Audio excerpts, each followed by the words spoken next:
So why would a supposedly serious photographer buy an Olympus E-PL8?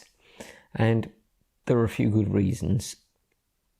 So firstly, I had previously owned an E-PL6, an Olympus E-PL6, and had really good experience with that camera. Took it sort of across the other side of the world, had great use of that as a travel camera. And to be honest, you know, in terms of everyday use as a travel camera, really good.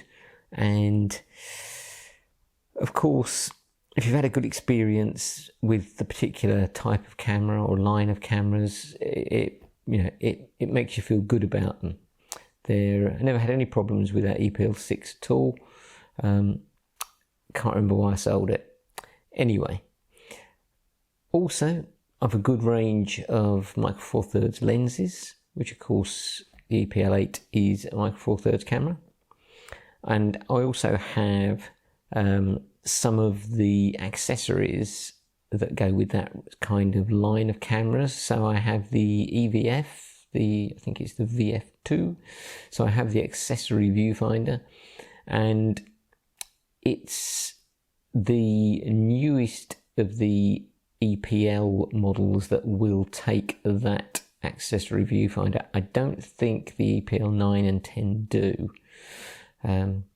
Also, the battery is effectively swappable with the E-PL2 that I have, so I've already got spare batteries.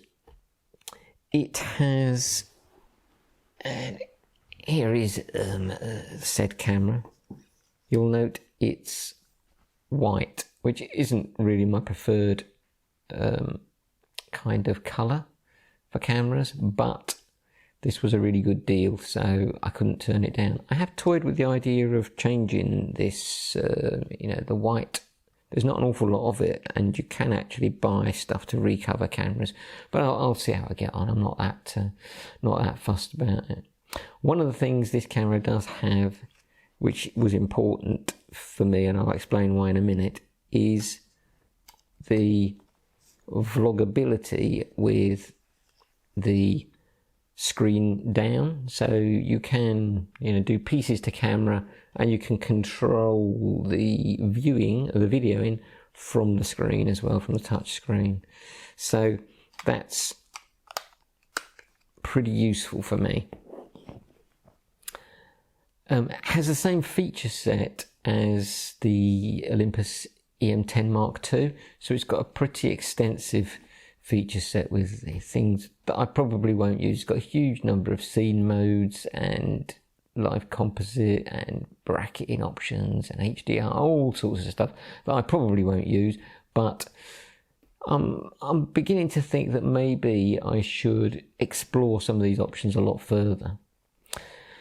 So what was the main reason for buying this for me? Out of all of the things I've listed so far, I think the main reason was the form factor and the weight. It is really small and really light. Okay, so I've got a slightly longer lens on it at the moment. I've got my ancient 14 to 45 Lumix lens on there, which I think is a good travel lens.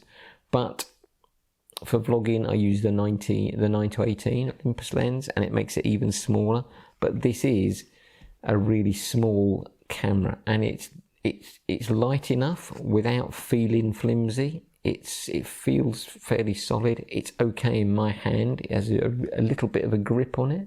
It's okay in my hand, but it's lightweight, and the small size and relative lightweight are pretty essential for me for cycling. So that's probably the main reason I bought it. With the 9 to 18, this weighs in at 575 grams, which I think is pretty reasonable. Just to give a comparison, the G80 that I'm filming on now weighs in at 729 grams with the 12 to 60 kit lens, and with the Panasonic 15, which is another lens I tend to use on the G80, that weighs in at 638 grams.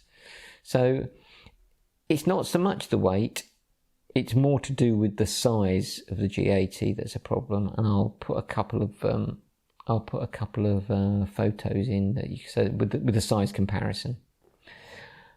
It's going to be interesting to see what the autofocus is like on the E-PL8, because on the G80 it's pants. So in conclusion, we will see how we get on with this. I'm expecting it to be a good choice for the cycling, general travelling, vloggy type thing. I'm also going to test out some of these features that I generally never use. I try to think a little bit more about the situations that I find myself in, and whether it would benefit from it for something, occasional use of things like dramatic tone, which is one of the I don't know if they call that. It's not a scene mode, is it? It's a something else. But there are a whole series of features that are just there that I never really even think about, and I've decided to kind of just experiment a little bit more, maybe try to be a little bit more creative in what I'm doing. So we'll see how we get on. I'm looking forward to it.